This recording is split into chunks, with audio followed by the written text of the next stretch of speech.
Hey everybody, and welcome to my next Blender tutorial. In this tutorial I'm going to show you how to duplicate yourself in Blender. So Blender has a new feature where you can actually duplicate yourself. Yeah, it's crazy, but it uses like some photogrammetry features and stuff. It's kind of hard to explain, but I'll show you in the tutorial. But I'm out here because I wanted to introduce you to my duplicate, which he's somewhere out here. I don't know. Oh, there he is. Oh, hey everyone. So I see you've already met my duplicate. So in this tutorial, I'm going to show you how to... You're the duplicate. I'm the real one. No. I'm the real Ryan King. You're the duplicate. It's the other way around. No, it's not like that. Hated to do that, but I had to. So, okay, I'm just going to go show you how to do this in Blender. I can't really recommend this. It can be dangerous, but yeah, let's go. Oh, that wasn't nice.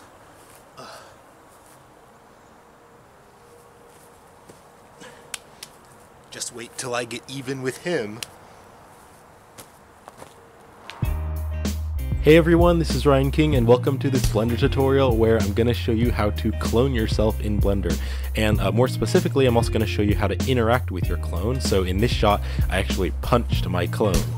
Yeah, so this is a pretty fun thing to make. If you're a regular viewer of my channel, then you've probably seen that I already have a tutorial similar to this. It's how to duplicate yourself in Blender, and in that tutorial I show you how to duplicate yourself multiple times. So this tutorial is going to be similar to that, but I wanted to show a few different things because in that tutorial I don't show you how to interact with yourself, like for instance punching yourself. So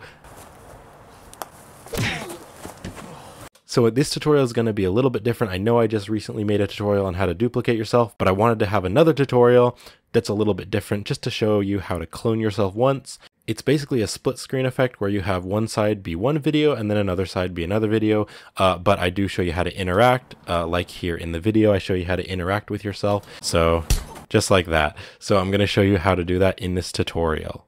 So here I am in my file browser and I've just made a folder called Final Tutorial Files where I have all the files. So I'm just going to put all the files in this folder for the tutorial. So here is the raw footage that I filmed on my camera. And so I'm just kind of making sure that I'm not going to overlap myself. So I kind of like used this plank on the shed that's behind me to make sure I don't overlap. So I'm kind of using that as a border. Now there's a few important things that you need to do when you're filming. The first thing is to mount your camera on a tripod. That's super important. There are ways to duplicate yourself without using a tripod, but you have to do like a bunch of motion tracking, and it is a lot harder and it's a totally different topic. So I'm not going to be showing you guys how to do that in this tutorial. In this tutorial, you need to have your camera on a tripod. Another thing that I would highly suggest you do is change the exposure on your camera to manual, because just a cloud going by or like a door opening or closing or a window or even just you moving around, that can change the exposure, because like if I'm closer to the camera, you know, my black shirt might make the exposure like go up a bit to kind of get more light. So the exposure can change a lot with the camera, and if the exposure changes, then when you're blending the two different videos together, it can actually mess up the shot because the color gets changed. And something else that can help a lot is if you have someone else help you film your footage. Whoever's filming, they can look at the camera and try to make sure that your fist, if you're punching yourself or whatever you're doing, is going to match up right, and also they can make sure that you're not overlapping with yourself. The wood planks of the shed, I tried to make sure I wasn't overlapping this line right here until my clone was out of the shot, and then I'm fine with overlapping it. But if my clone gets too close to me, then you know it can get messed up. So that's something that can really help out. If you have someone help you, they can make sure you're not overlapping yourself and just make sure that you're positioned right while you're filming. Because I didn't have anyone help me out, and so I had to like go back and play the video and make sure that it was right. And you know, like I would punch too high and then it didn't look like I was punching myself, and I had to film it multiple times. So you can see here, I just first filmed myself. I just kind of was practicing. And so I just saw myself, I ducked, and then I punched myself. And while I was filming this, I was counting in my head. So in my head, I counted 2 seconds. So what I did is I started to count 2 seconds and I ducked, and then the 2 seconds was ending right when I punched. So I counted 1 and I ducked, and then I counted 2 right when I punched. And that way I can make the timing more accurate. And when I go and film my other self over here, I started in my head to count 1 right when I was swinging over myself. So right here I started to count 1, and then I swung, and then right at the 2-second mark, I just got punched. So that way, it's going to be a lot more accurate and you're going to have more success. Also, having someone help you film can be really helpful because they could like maybe have a stopwatch and then you can match up the footage correctly. Okay, so here I am in Blender 2.9, which is the current stable version as I record this. Let's just go over here and I'm going to go into Blender's video editor. Now I have this video editing tab up right here. If you don't have this tab, you can click on plus and then go to video editing and click on video editing. Now, if you don't know how to do video editing in Blender, I have made an entire tutorial series, which I'll have a card up on the screen and it'll also be in the video description if you want to watch my tutorial on video editing. So I'm just going to drag in my footage right here, and then I'll press the spacebar to play. And I'm actually going to, with both the video and audio selected, I'm going to press Ctrl G, and that will group together the audio and video into one strip. So now I know the audio and video aren't going to get messed up. They're going to be perfectly aligned. And I can just go and edit this strip. So now I'm just going to go and find the correct one that I like, because I did film myself multiple times.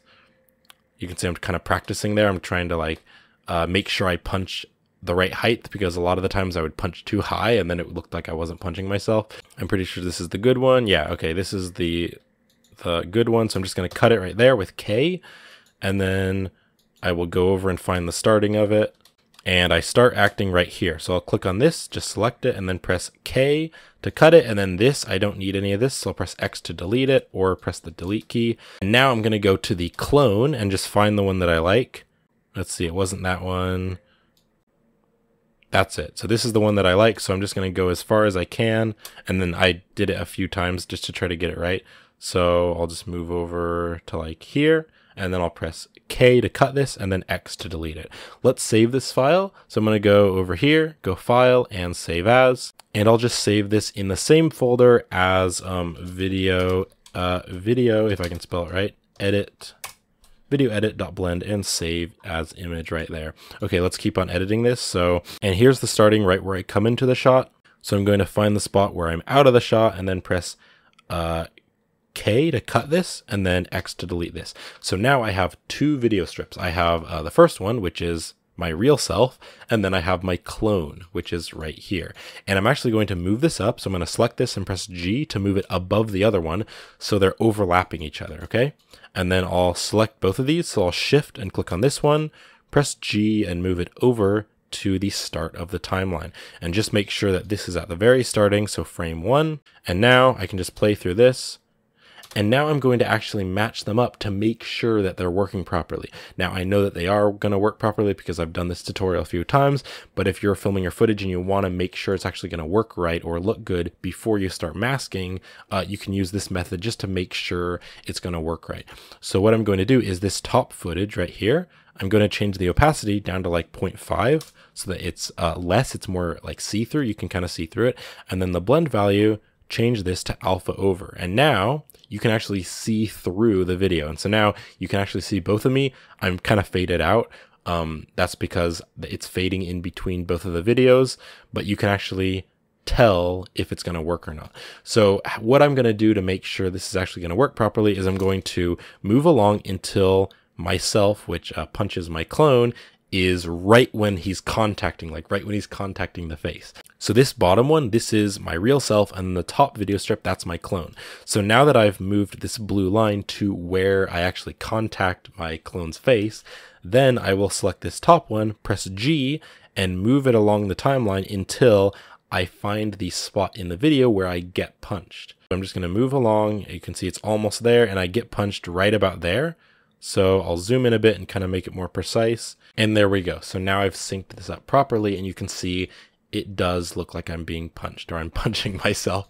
So that's how I can tell. I can just sync that up, and then this is how I want it to be synced up in the actual video. And there we go. If I just scroll between this, you can see it looks pretty good. Now you can see this stopped early. If I drag this out, you can see I start to come in a second time because I'm refilming myself.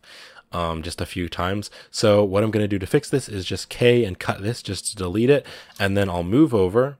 And now that I've figured out that the timing is right, I don't need to have this fading. So this opacity, I'll just turn it back up to 1. And now what I'm going to do is press F12 to render out just an image of what I'm seeing. And so that way it's just going to be an image of the plain background. And now I want to save this image. So I'll press Alt S to save this image, and I'll just save this as photo.png, okay? And I'll save that in the folder where I have my other files. Now what I'll do is press escape to escape out of this, and I'll go to my file browser and drag in that photo, that still photo where there's nothing. Okay, and I'll move this down here, and then I'll click on this handle here, press G and pull it out. So now when I go out of the image, when my clone gets punched out of the image, it's gonna go and get punched out of the image. You can see there's my shadow right over here, and it's kind of going away, and then it will just turn into an image. Okay, so that's the top one, and then the bottom one is my real self.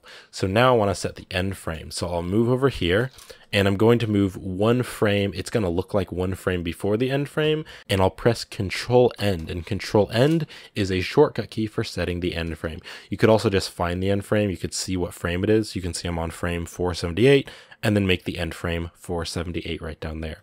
Now what I want to do is I want to render out each one of these layers into separate image sequences so that I can mask them together. And also, just to remember how long this is, I'm going to click on this handle, press G and move it over so that it's the same length. And then I'll move over to the starting one, click on this handle to select it. So this little white area right here, press G and move it over.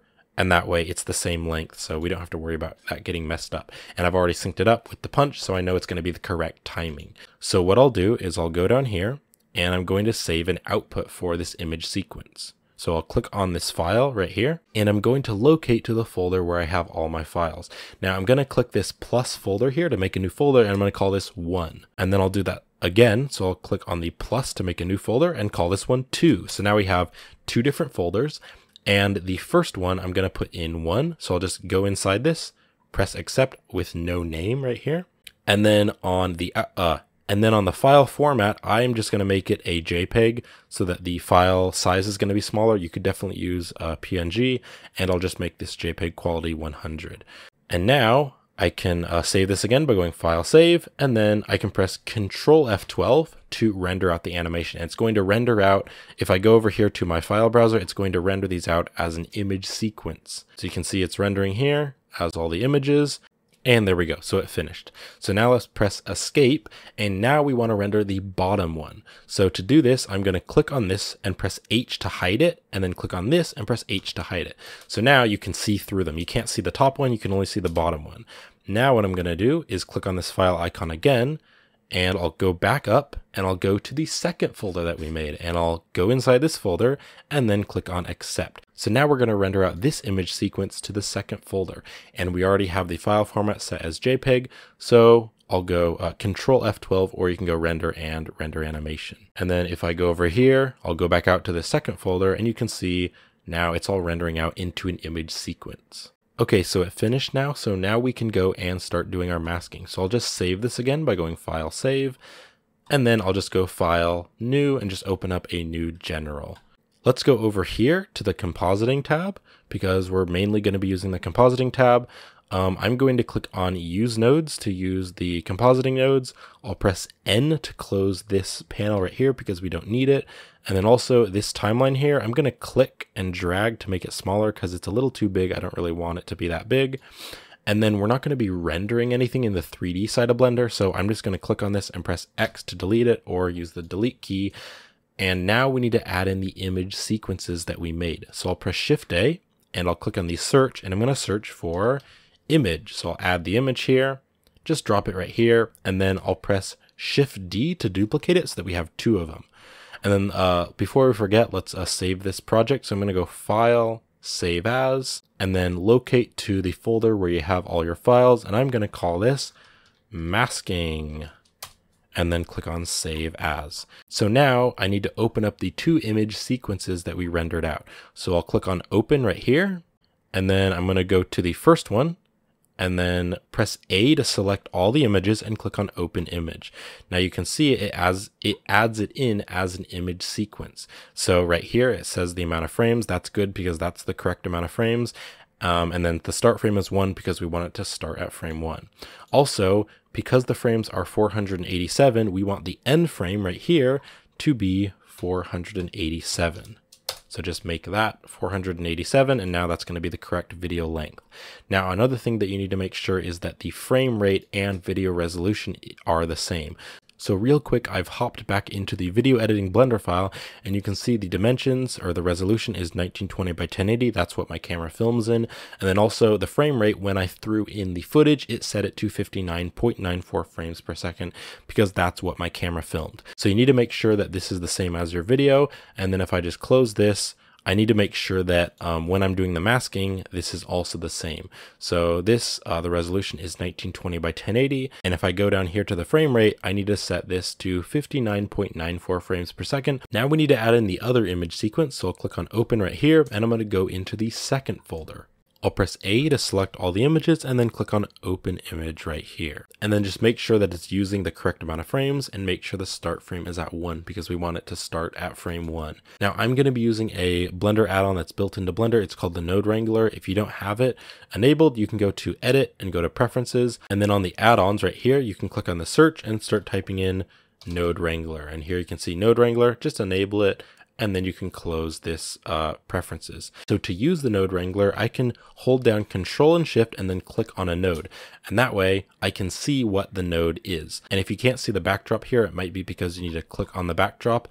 And then the backdrop is too big right now. So to make it smaller, I can press V to zoom out or Alt V to zoom in. And you can see it adds this viewer so that we can actually see what we're viewing. So now I want to mix these two videos together because I need my clone and my real self. So what I'll do is press Shift A, and I'll click on search, and I'll search for the alpha over node, and just drop the alpha over node right here. And then we're going to connect the viewer and the compositing to the alpha over. So the compositing is actually what's going to render out, and the viewer node is what we're going to be seeing in the preview. So this alpha over node can mix two videos together. So you can see we've added in the top image to this one, and then the bottom image, I'm going to drag it in right here. And now this factor value, this is how much it's blending between the two images. So if I just move over, and if I change this factor down, you can see now it's blending between these two images. And it looks like I'm kind of fading out, and that's because the background is the same because we used a tripod, so the background didn't move. So it just looks like I'm fading in and out. But we don't want these to be fading by an equal amount. So what we're going to do is we're going to use a mask, and the mask is going to be used to tell the alpha over node this part is going to be one video, and then this part is going to be another video. So I'll press Shift A, and I'll search for the mask node. Just click on mask, drop it in here. And then this mask, I'm going to connect it up to the factor. And that way, instead of it using just a one value, we're going to tell it where each video is going to be shown. So now we actually have to make the mask, because if I click right here, we don't have any masks made. So to make a mask, I'm going to scroll over, and then on this plus, we're going to hit plus to add a new workspace, and I'm going to go to VFX, and then I'm going to click on masking. Now there's a bunch of things here which I'm not going to use. This timeline here, I'm not going to use this. So to remove some of these windows, I can move my mouse up here until you have that little crosshair, and I can click, drag out, and then drag back in, and then let go. And that way it'll close that. And then also the compositing nodes, I don't really want them right here because I have the compositing tab right up here. So I'll just click with my crosshair, drag up, and then let go to close that. And then these two side panels, I'm just going to click and drag just to make it really small. And then also right here, it's hard to see because it's the same gray color, but I can just click and then drag down just to make it really small. Now we need a reference to know where we're going to have to mask this. So we can actually open up that image sequence. So let's just hit open, and then locate to where your masks are. And I'm going to open up the second one, and then press A to select all of them and open that clip. So now I just need to mask around myself. So what I'll do is I'll just go to the starting frame, and I'll turn on this auto keying, and that way whenever we move the mask, it's going to animate it. And then I'll click on new, and we can just leave this as mask. And now to add the mask, you can hold down Control and click and just move around the entire character.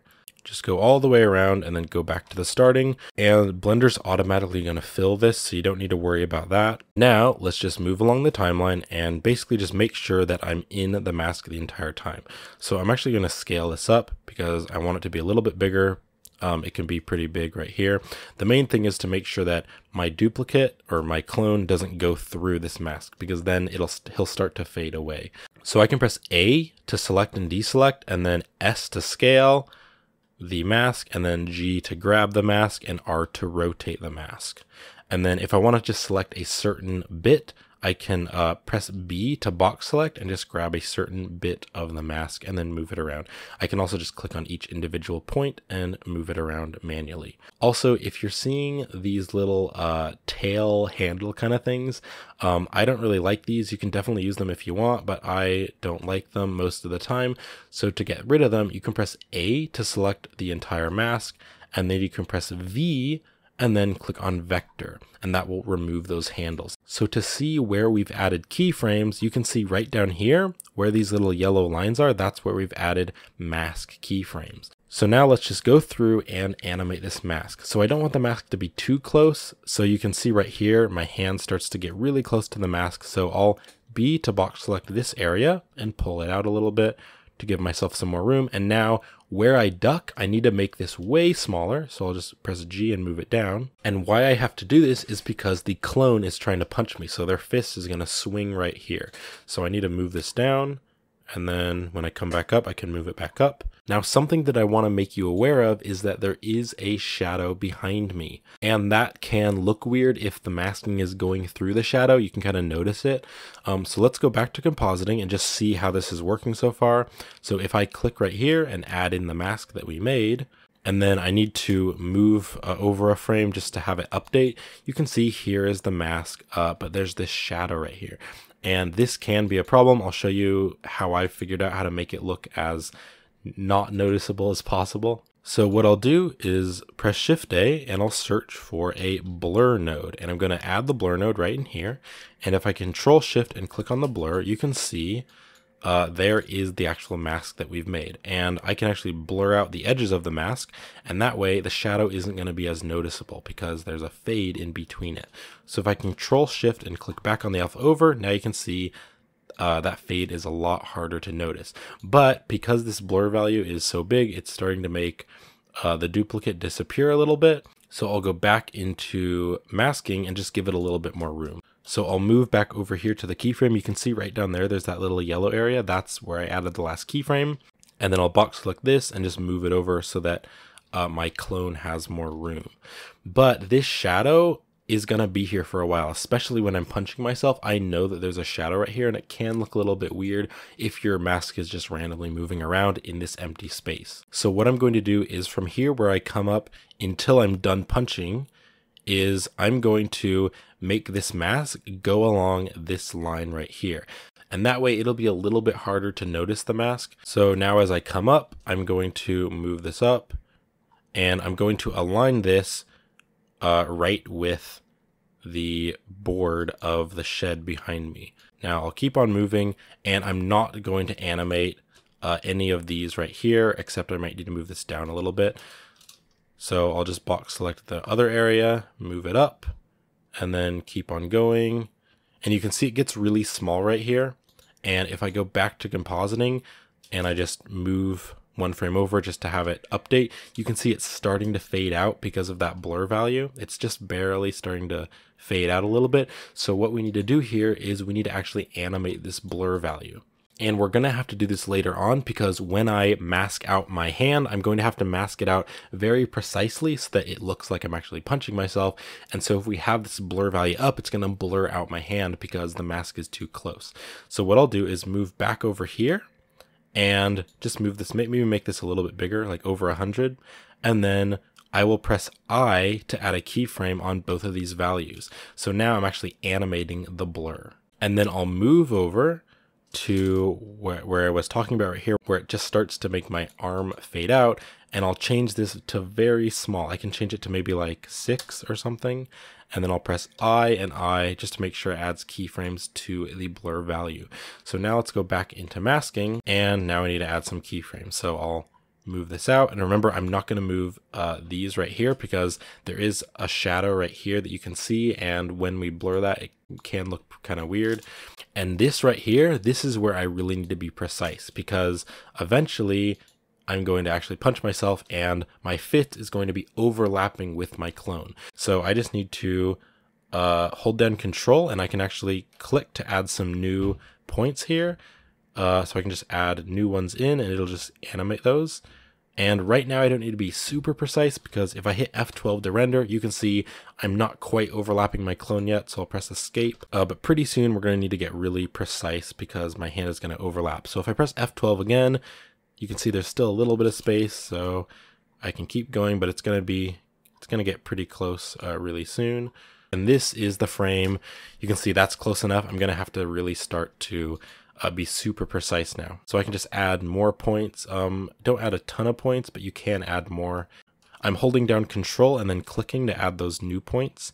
This is the most tedious and hard thing about the tutorial, but luckily we only have a small little area where I overlap myself, so it's not going to be too hard. Now if I press F12, there we go. Now, because that blur value, we do have a tiny little bit of blur, and I actually think that helps because it can make the edge not so sharp. It's just a small little area, but that blur is still there. So to fix this, I can just select the entire hand, just press S to scale it down a little bit. And now if I press F12, you can see it's really not visible. Okay, and you can see my fist is already almost gone. It's almost through the duplicate. So I just need to do like 1 or 2 more frames. I can just rotate this and just manually put all the points where they need to be. We're almost done with the hardest part. Okay, now if I press F12 to render that, you can see now we're done with that bit. So now this, I can just, I don't need to be super precise now. I can just give it some extra room, and then I don't need to animate anything right here. That's all good. But you can see eventually I'm going to go through the mask right here. So I actually need to give this more room now. So I can just pull this out, and I can actually make this a lot flatter. So I can press S and X and just make it a lot flatter. Maybe just bring this up just to kind of make it flat. So I'm just going to make this mask a lot more straightened out.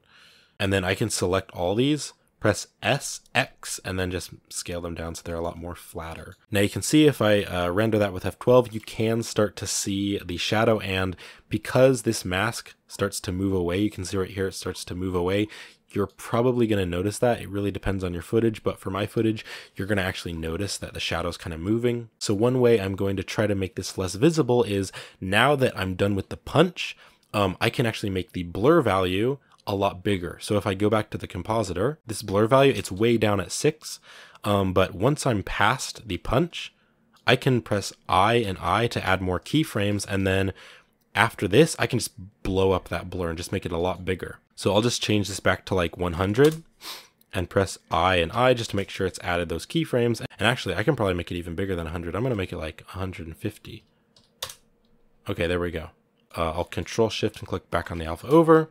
And that's pretty much it. Let me just go back to the masking tab, and I just need to make sure that I'm not going to move through the mask, so I can just move this out. But now that my duplicate is gone, we have a lot more room to work with. So I'll just make this really big, give it plenty of space, and there, that's it. And now the masking is done. So I'll go back to compositing. I'm just going to go File and Save again. And then also I'm going to turn off the auto keying because we don't need to use this anymore. All right, so let's render this out into images, and then we'll throw it back into the video editing Blender file that we made and render it out to a finished video. So right over here, I'm going to click on the output, and I'll locate to the area where I have all of my files, and I'll click on this plus again and call it like final render or final images. So I'll make a new folder, go inside that and click accept. And then right down here, I'm just going to use JPEG again because JPEG is a smaller file size. You could definitely use a PNG if you wanted. And then we can just go File, save this again, and then go Control F12 and just render this out. All right, and the render just finished. So I'll go File and save this again. And then if I go over here to my file browser, you can see I'm going to open back up that video editing Blender file that we made. I'll escape out of this, and then I'll go to frame 1, and then I'll press Shift A and add image sequence. And then I'm going to go to the final images, press A to select everything, and click on add image strip. And now if we play this, yay, there it is. It actually looks really good. That looks pretty cool. Something that I do want to do is do a little bit of color correction because as I said earlier, I did set my exposure to manual, and so I actually set it a little bit too low, so the whole thing looks a little bit dark. So to add some color correction, I'm going to go over here to the modifiers with this image strip selected, and I'll click on add modifier and add this curve right here. So the curves, and then the C is how bright you want it to be. So I can just make it a bit brighter just to make it look a little bit nicer. And then maybe add just a little bit of contrast by pulling another one down. And then it's a little bit too red, so I want to pull this down a little bit just to make it a bit less red. And I'll go to the B for blue and drag this up just to make it a slightly more blue. And then I also want to hear the sounds of both videos, so I'll just press Alt-H to unhide this one, but you're not going to be able to see the video because this one's on top. You're only going to be able to hear it. Now there's one last thing which is really important to make this really feel real, and that is to add a sound effect. So I'm going to head over to freesound.org, and this is a super awesome site. I've actually contributed to this website. I have added a few of my own sound effects. So this is just a super awesome website where you can find really great sound effects. So on the search right here, I'm going to type in punch and search for that so we can get a nice punch sound effect. Now you definitely need to check the licenses because some of these you can't use for commercial use, some you can, and some of them you have to give credit to the artist and some of them you don't have to. What I like to do is I like to click on the Creative Commons 0, and this is going to add a tag, and that way only sound effects that are Creative Commons 0 license come up. You can definitely use other sound effects, but I just like to use Creative Commons 0 so that I know I can do whatever I want with the sound effect. So I actually like this first sound effect that comes up. Let me just play this. Okay, so I'm going to actually use this sound effect. I think it's pretty good. So thanks to this person for making this sound effects. It's super awesome. I don't know how to pronounce this, but thanks a lot for making this sound. It's really great. And you can see here, it says Creative Commons 0. This work is licensed under the Creative Commons 0 license. So I'm just going to hit download, and then I'll just save this file. And the link will be in the video description if you want to download the same sound effect that I'm using. So I'm going to jump back over to Blender now, and I'm going to go over to my downloads folder, and I'm going to grab the sound effect and just drop it in right here. And now I'm just going to move frame by frame right to where I punch myself and make sure the sound effect is synced up properly. So I'll just move it over and then listen to that, and then just cut this and then delete that. And now if I play this, let me just make sure it's synced up. So now let's render out the final image. So I'm going to click right here on the file format, and I'm going to make it FFmpeg video. I like to use MPEG-4 as the container. I like to use H.264 as the video codec, and then I just like to leave it as medium quality and good. And then on the audio codec, I like to use AAC. You could also use MP3. When I'm uploading a video to YouTube, I use MP3 as the audio codec because I found that the AAC audio codec doesn't work well with YouTube because YouTube can't finish processing the video. For some reason, it just doesn't like it and it can't finish processing. So when I'm uploading to YouTube, I use MP3. And now let's set an output here. So I'll just click on this file icon. I'll just save it as final render, and I'll save it in the folder where I've saved all my other files. And then I'll hit accept. I'll save this again by going file, save, and then I can go to render and render the animation. And here you can see, here's the final thing. I really like how this one turned out. It looked pretty good. The shadow, it's kind of hard to see. You can notice it if you really look closely down here. You can see the shadow kind of move a little bit, but really people aren't going to be looking down here. They're going to be looking at the action, so it's pretty hard to see, and I think it turned out pretty well. So thanks for watching this tutorial. I hope it was fun, and I hope it was helpful, and I'll see you in a future tutorial.